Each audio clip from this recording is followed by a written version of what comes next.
আসসালামু আলাইকুম। জবমেট কেয়ার থেকে আপনাদের ধন্যবাদ। আজকে আমরা ভূমধ্যসাগরের তীরবর্তী রাষ্ট্রসমূহ সম্পর্কে জানব।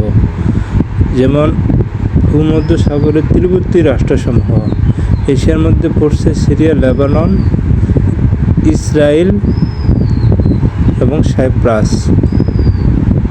ইউরোপের মধ্যে পড়ছে স্পেন, ফ্রান্স, গ্রিস, তুরস্ক, Monaco, Italy, Malta, Slovenia, Albania, Croatia, Montenegro, Bosnia Herzegovina.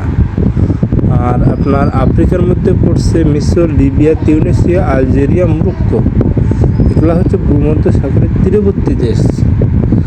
আর আপনার ভূমধ্যসাগরের তীরবর্তী বন্দরসমূহ যেমন লিবিয়া হচ্ছে বেনগাজি, মিশর পোর্ট সৈয়দ